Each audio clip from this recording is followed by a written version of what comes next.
Hello everyone, कैसे हो आप सब। स्वागत है आपका अपने चैनल कुक विद मी में। आज मैं आप लोग के लिए लेके आया हूं ना ऐसी जादुई लड्डू की रेसिपी, जैसे खाते ही ना मतलब विंटर भर अगर आपने खा लिया तो गारंटी करता हूं कोई बीमारी आपको छू नहीं पाएगी। कैसी भी बीमारी हो, कमजोरी, थकान, कमर दर्द, सर दर्द, सर्वाइकल, एक्सेट्रा ना, मतलब कोई भी बीमारी हो आपको बिल्कुल पास नहीं आएगी। बट रेसिपी स्टार्ट करने से पहले आप सबसे एक रिक्वेस्ट है, अगर अभी तक इस चैनल को सब्सक्राइब नहीं किया तो प्लीज सब्सक्राइब कर लीजिए ना, और इसे लाइक करिए, शेयर करिए, और हाँ, बेल आइकन को प्रेस करना बिल्कुल मत भूलिएगा, जिससे मेरी आने वाली हर रेसिपी आपको जल्दी से जल्दी मिल जाए।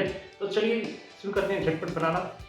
तो सबसे पहले गैस को ऑन करके कढ़ाई रख देंगे, और कढ़ाई जैसी थोड़ी सी हीट हो जाती है इसमें डाल देंगे 200 ग्राम अलसी, और इसको ऐसे ही ड्राई रोस्ट करेंगे, मतलब घी डाल के नहीं भूनना है हमें, ऐसे ही सूखा भूनना है। और जब तक भूनना है जब तक इसमें से थोड़ी सी चिट की आवाज़ ना आने लग जाए, तो तब तक हम ऐसे ही भूनेंगे।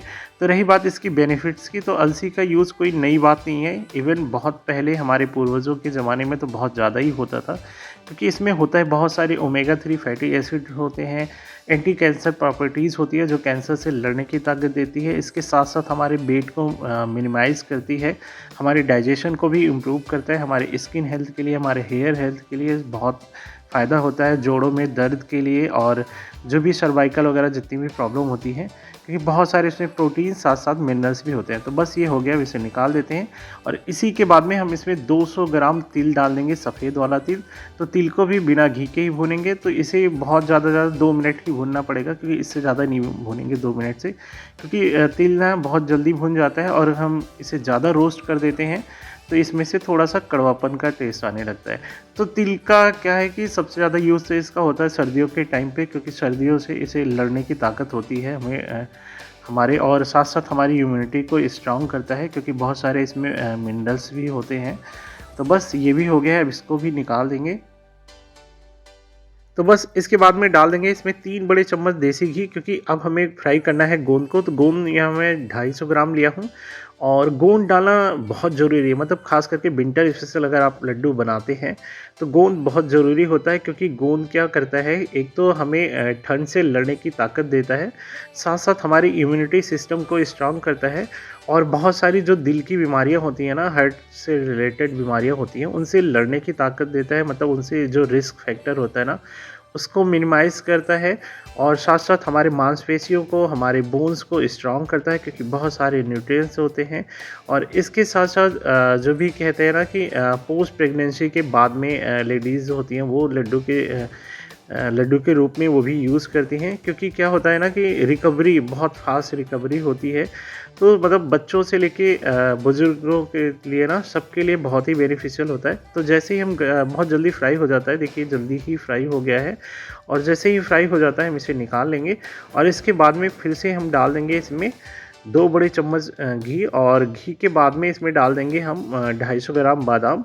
और बादाम को पहले हम 3 मिनट तक ना, मतलब लो टू मीडियम फ्लेम पे ऐसे ही रोस्ट कर लेंगे, क्योंकि बादाम भूनने में थोड़ा सा ज़्यादा टाइम लगता है। अब बादाम के बेनिफिट्स के बारे में क्या बताऊँ, मतलब बादाम और काजू, इन सब के तो सबको पता ही है कि बहुत सारे इसमें प्रोटीन्स होते हैं, कैल्शियम होती है, मैग्नीशियम होता है। और इसी के साथ जैसे 3 मिनट होता है भूनते हुए लो मिनट पे बादाम को, इसी में हम काजू भी डाल देंगे। तो काजू भी यहाँ पे 250 ग्राम है। काजू भी रिच सोर्स ऑफ प्रोटीन होता है, 21% प्रोटीन इसमें पाए जाते हैं, और इसके बाद बादाम में होता है 20% प्रोटीन्स होते हैं। अब बस जैसे हो गया, इसको निकाल लिया। निकालने के बाद में थोड़ा सा 1 चम्मच घी डाल करके हमने यहाँ पे 250 ग्राम अखरोट लिया, जिसे इंग्लिश में वॉलनट बोलते हैं। तो अखरोट जो होता है हमारी ब्रेन को ना, ब्रेन की या मेमोरी पावर को स्ट्रॉन्ग करता है, ख़ास करके बच्चों को स्पेशली ज़्यादा ही खिलाया जाता है, ताकि उनके जो है मेमोरी पावर उनकी स्ट्रॉन्ग बने। और इसके साथ साथ आपको पता है रिचेस्ट सोर्स ऑफ फैट होता है वॉलनट में, 70% फैट मिलते हैं वॉलनट में, और हेल्दी फैट होता है, बेनिफिशियल फैट होता है। कोई ऐसा फैट नहीं है कि जिसे खाने के बाद में शरीर में चर्बी बढ़ेगी, तो वो वाला फैट नहीं है। जो बेनिफिशियल फैट होते हैं वो होता है। और इसके साथ साथ, मतलब फैट्स के साथ साथ प्रोटीन्स भी होते हैं, बहुत सारे मिनरल्स भी होते हैं। तो बस 2 ही मिनट भूनने के बाद में वॉलनट को भी निकाल लिया, और फिर से 1 चम्मच इसमें घी डालेंगे। और घी के बाद में यहाँ पे मैंने लिया है 200 ग्राम, ये है पंपकिन के बीज, मतलब कद्दू के बीज, 200 ग्राम तरबूज के बीज, और 200 ग्राम हम इसमें लिए हैं सनफ्लावर के बीज। तो बस इनको हमें जो कोई भी सीड हो, उनको भूनने का यही पहचान होता है ना, कि लो फ्लेम पे ही भूनेंगे, और पहचान ये होता है इसमें चिट-चिट की आवाज़ आने लगती है। तो समझ लीजिए हो गया है। अब क्योंकि ये जो सीड्स होते हैं ना, चाहे कद्दू के हों, चाहे तरबूज के हों, चाहे सूरजमुखी को हों या खरबूजे का भी क्यों ना हो सीड, इसमें बहुत सारे मिनरल्स होते हैं, मतलब खूब सारे मिनरल्स होते हैं।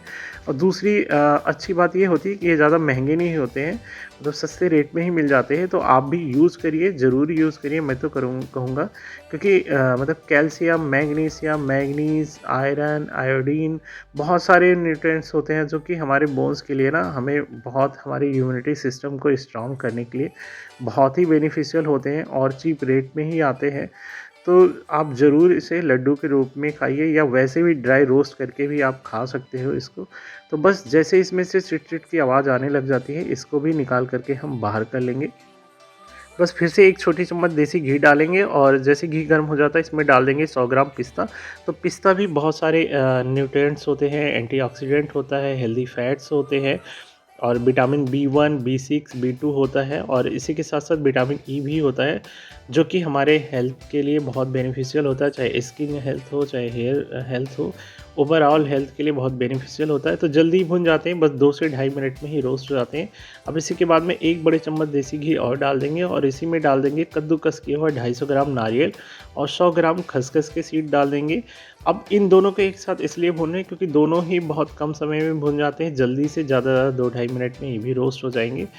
और नारियल के बेनिफिट्स के बारे में क्या कहूँ, ये तो सबको पता है ना कि बहुत सारे हमारे नारियल जो स्किन के लिए, हेयर हेल्थ के लिए बहुत अच्छा होता है और साथ-साथ खसखस सीड ना हमारे मतलब इम्यूनिटी सिस्टम को स्ट्रॉन्ग करता है। बहुत सारे इसमें मिनरल्स होते हैं, बहुत सारे न्यूट्रिएंट्स होते हैं। तो बस जल्दी ही रोस्ट हो जाता है। जैसे ही रोस्ट होगा ना, नारियल पे हल्का-सा आपको पिंकिश कलर दिखने लग जाए, बस आप इसको बाहर निकाल लीजिए। तो बस कढ़ाई में फिर से 1 छोटी चम्मच देसी घी डालेंगे और घी जैसे गर्म हो जाता है, इसमें हम डाल देंगे 250 ग्राम किशमिश और किशमिश को इसी में रोस्ट कर लेंगे। तो बट किशमिश बहुत जल्दी रोस्ट होता है ना, ज़्यादा टाइम नहीं लगता है। अगर आप इसे डीप फ्राई कर रहे हो तो ये कुछ ही सेकंड में रोस्ट हो जाएँगे, और शैलो फ्राई कर रहे हैं तो इसलिए थोड़ा-सा डेढ़ 2 मिनट के आसपास टाइम लग जाएगा। क्योंकि डीप फ्राई करते हैं तो ये तुरंत ना स्वेलिंग, तुरंत फूल जाते हैं, तो वो पहचान है, बट यहाँ पे फूलेगा नहीं क्योंकि घी बहुत कम है। और घी कम मैं इसलिए यूज़ कर रहा हूँ क्योंकि बहुत ज़्यादा घी का यूज़ करना भी अच्छा नहीं होता हेल्थ के लिए, और ख़ास करके जो हेल्थ कॉन्शियस होते हैं वो तो बिल्कुल अवॉइड ही करते हैं ना। और इसके फ़ायदे के बारे में क्या बताऊँ, तो मतलब जिनको अगर खून की कमी हो तो ज़रूर किशमिश को तो ज़रूर यूज़ करना चाहिए। तो ये देखिए किशमिश हो गया ना, बस हल्का-सा व्हाइटिश-व्हाइटिश थोड़ा-सा ऊपर दिखने लग जाएगा, बस इनको निकाल कर के बाहर रख लेंगे। चलिए फिर किशमिश को निकालने के बाद में ना फिर से 5 छोटी चम्मच देसी घी डाल देंगे। तो आप सोच रहे हो कि अभी बाकी ड्राई फ्रूट्स में रोस्ट करने के लिए हमने 1 या 2 चम्मच का ही यूज़ किया, इसमें 5 चम्मच, ऐसा क्या होने वाला है? तो इसमें रोस्ट करने वाले हैं हम मखाने को, मतलब एग्जैक्ट 100 ग्राम मखाने ये हैं। बट ये वज़न में काफ़ी हल्के होते हैं ना, तो इसलिए बहुत ज़्यादा दिखते हैं, 100 ग्राम ही बहुत ज़्यादा दिखते हैं। तो इसको हमें बस लो टू मीडियम फ्लेम पे ना रोस्ट करेंगे जब तक ये क्रिस्पी ना हो जाए। तो और जितने भी ड्राई फ्रूट रोस्ट किए ना, उनके कंपेयर में ये थोड़ा-सा ज़्यादा टाइम लेता है, मतलब लगभग 4 से 5 मिनट का टाइम लग जाएगा अच्छे से रोस्ट होने के लिए। और घी भी थोड़ा-सा ज़्यादा एब्ज़ॉर्ब करता है ये मखाना, मतलब घी थोड़ा इसमें से ज़्यादा डालना ही पड़ता है मखाने के लिए, रोस्ट करने के लिए। तो बस, और इसके हम हेल्थ के बारे में क्या बताएँ, हेल्थ बेनिफिट्स के बारे में, मतलब बहुत सारे ना इसमें बहुत सारे न्यूट्रिएंट्स होते हैं, कैल्शियम, मैग्नीज़। तो बस अब जैसे हो जाता मखाना निकाल लेंगे और यहाँ हमारा गोंद भी ठंडा हो गया है। तो गोंद को या तो आप किसी मैसर से ना, या फिर जो चौड़े पेंदी का ना, चौड़े तलवे का कोई भी कटोरा या बर्तन ले लीजिए, कुछ भी ले लीजिए, ग्लास वगैरह, उससे थोड़ा-सा ऐसे ही क्रश करके ना, थोड़ा-सा क्रश कर लीजिए। अब आपको बहुत ज़्यादा मिक्सर में मत करिएगा कि बिल्कुल पाउडर जैसे, चटनी जैसे बन जाता है ना, थोड़ा-सा लिक्विडी हो जाता है क्योंकि घी में फ्राई किया होता है ना, बहुत ज़्यादा घी एब्ज़ॉर्ब किया होता है। तो हल्का-सा ही, अगर आपको लगता है कि और ज़्यादा करना चाहिए तो आप थोड़ा-सा और क्रश कर लीजिएगा, मुझे तो इतना ही काफ़ी है।